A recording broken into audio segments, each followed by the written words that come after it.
Welcome to Budgetology 101. I'm your host, Edwin. Hi, I'm John. Welcome. I'm very excited about the new things we are going to learn today. There's no one-size-fits-all for budgeting. We all know that. Everybody's situation is completely different, and the resources available to us varies from person to person. That being said, there might still be a way for us all to plan out some sort of personal budgeting in an attempt to build and grow financially. From a person not making enough to even put roof over their head, to a person making only enough for rent and maybe one meal a day, and then to a person able to afford their basic necessities but is one expense away from becoming homeless. It helps to understand what income and what expenses are and how they work. This way we can attempt to obtain, manage, and/or use them to the best of our abilities. So let's start by talking about the word default. Before we continue, I'd like to invite you to join us today by clicking the follow option below this video to be one of the first to be notified when a new video is uploaded. If you feel like this video may help someone you know, please share with others, and don't forget to click like as well. Thank you.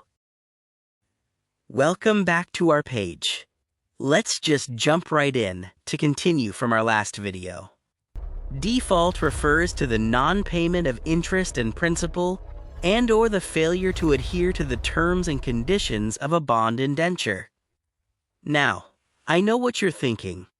Great, bonds, finance, this is going to be fun. But stay with me, because believe it or not, this idea of default is something we all deal with in our everyday lives, just on a smaller, more personal scale. When we don't understand our expenses, when we overspend, or when we forget that bills exist, because, wouldn't that be nice? We create our own little version of default. And that's why today, we're talking about something that can save you stress, money, and maybe even a few gray hairs: your personal budget. A budget isn't just a spreadsheet or a list of numbers. It's a map. It tells you where your money is going, and more importantly, whether it's going where you want it to go. But before you can control your money, you have to understand the types of expenses you have. And trust me, once you see how they're grouped, budgeting becomes a whole lot less intimidating. You might even start to enjoy it. Okay, maybe not enjoy it, but at least tolerate it with fewer sighs. Let's start with fixed expenses, the ones that show up like clockwork, whether you're ready or not. These include rent or mortgage, taxes, light or electricity bills, and if you run a business, staff salaries. These are the non-negotiables.